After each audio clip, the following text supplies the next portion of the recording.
Hi friends, ನಾನು ನಿಮ್ಮ ವಿದ್ಯಾ ಮಾತಾಡ್ತಾ ಇದ್ದೀನಿ. ಇವತ್ತು ನಾನು ಕೆಂಪು ಚಟ್ನಿ ಹೇಗೆ ಮಾಡೋದು ಅಂತ ನಿಮ್ಮ ಜೊತೆ ಶೇರ್ ಮಾಡ್ಕೊತಾ ಇದ್ದೀನಿ. ಯಾರೆಲ್ಲ ನಮ್ಮ ಚಾನಲ್ನ ಸಬ್ಸ್ಕ್ರೈಬ್ ಮಾಡಿಲ್ವೋ ಸಬ್ಸ್ಕ್ರೈಬ್ ಮಾಡಿ, ಹಾಗೆ ಈ ವಿಡಿಯೋನ ಕೊನೆ ತನಕ ಎಲ್ಲೂ ಸ್ಕಿಪ್ ಮಾಡಿದೆ ನೋಡಿ. ಹಾಗಿದ್ರೆ ಹೇಗೆ ಮಾಡೋದು ಕೆಂಪು ಚಟ್ನಿ ನೋಡೋಣ ಬನ್ನಿ. ಮಿಕ್ಸರ್ ಜಾರ್ಗೆ 1 ಟೇಬಲ್ ಸ್ಪೂನ್ ಜೀರಿಗೆ, 15ರಿಂದ 20 ಎಸಳು ಬೆಳ್ಳುಳ್ಳಿ, 1 ಉಂಡೆ ಕುಟ್ಟಿಟ್ಕೊಂಡಿರೋ ಬೆಲ್ಲನ ಸೇರಿಸ್ಕೊತಾ ಇದ್ದೀನಿ. 15ರಿಂದ 25 ಗ್ರಾಮು ಹುಣಸೆಹಣ್ಣು ನೆನೆಹಾಕಿಟ್ಕೊಂಡಿದ್ದೆ ಹಾಕ್ತಾ ಇದ್ದೀನಿ. 15ರಿಂದ 20 ಬ್ಯಾಡಗೆ ಮೆಣಸಿನ್ಕಾಯಿ ಸೇರಿಸ್ಕೊತಾ ಇದ್ದೀನಿ.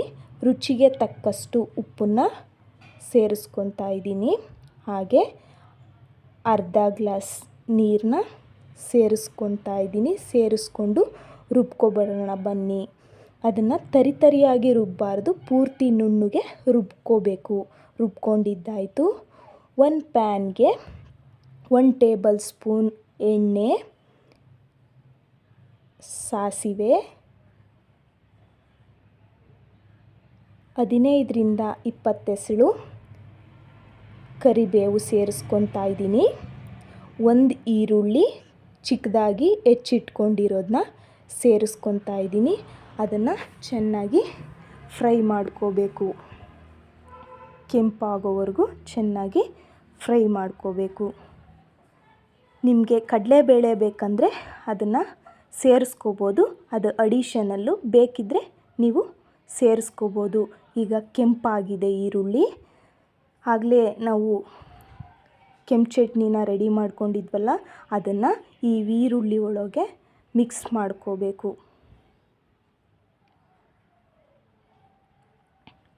ಚೆನ್ನಾಗಿ ಮಿಕ್ಸ್ ಮಾಡ್ಕೋಬೇಕು. ನೀರು ಬೇಕಂದರೆ ಆ್ಯಡ್ ಮಾಡ್ಕೊಳ್ಳಿ. ಗಟ್ಟಿಗೆ ಬೇಕಂದರೆ ಗಟ್ಟಿಗೆ ಮಾಡ್ಕೊಳ್ಳಿ, ತೆಳ್ಳಗೆ ಬೇಕಂದರೆ ತೆಳ್ಳಗೆ ಮಾಡ್ಕೊಳ್ಳಿ. ಅದನ್ನು ಚೆನ್ನಾಗಿ ಮಿಕ್ಸ್ ಮಾಡಬೇಕು. ಚೆನ್ನಾಗಿ ಮಿಕ್ಸ್ ಮಾಡಿ, ನೀರು ಬೇಕಂದರೆ ಸ್ವಲ್ಪ ಆ್ಯಡ್ ಮಾಡ್ಕೊಳ್ಳಿ. ನಾನು ಗಟ್ಟಿಗೆ ಇರಲಿ ಅಂತ ಗಟ್ಟಿಗೆ ಮಾಡ್ತಾಯಿದ್ದೀನಿ. ನಿಮಗೆ ನೀರು ಬೇಕಂದರೆ ಸ್ವಲ್ಪ ನೀರನ್ನ ಆ್ಯಡ್ ಮಾಡ್ಕೊಳ್ಳಿ. ಚೆನ್ನಾಗಿ ಕುದಿ ಬರಬೇಕು. ಕುದಿ ಬರೋವರೆಗೂ ಚೆನ್ನಾಗಿ ಕುದಿಸ್ಕೋಬೇಕು. ಲೋ ಫ್ಲೇಮಲ್ಲಿ ಚೆನ್ನಾಗಿ ಕುದಿಸ್ಕೊಳ್ಳಿ. ಈಗ ಕುದ್ದಿದೆ. ಇಷ್ಟೇ ಫ್ರೆಂಡ್ಸ್ ಕೆಂಪು ಚಟ್ನಿ ಮಾಡೋ ವಿಧಾನ. ಇದನ್ನು ನೀವು ಚಪಾತಿಗೆ ಬೇಕಂದ್ರೂ ಸರ್ವ್ ಮಾಡ್ಕೋಬೋದು, ರೊಟ್ಟಿಗೆ ಬೇಕಂದ್ರೂ ಸರ್ವ್ ಮಾಡ್ಕೋಬೋದು, ಇಲ್ಲ ರೈಸಿಗೆ ಬೇಕಂದ್ರೂ ಸರ್ವ್ ಮಾಡ್ಕೋಬೋದು. ಹಾಗೆ ಇದ್ರ ಜೊತೆ ಕೆಂಪು ಚಟ್ನಿ ಜೊತೆ ಸ್ವಲ್ಪ ತುಪ್ಪ ಹಾಕ್ಕೊಂಡ್ರೆ ಇನ್ನೂ ತುಂಬ ಟೇಸ್ಟಿಯಾಗಿರುತ್ತೆ. ಇಷ್ಟೇ ಫ್ರೆಂಡ್ಸ್ ಕೆಂಪು ಚಟ್ನಿ ಮಾಡೋ ವಿಧಾನ. Bye friends.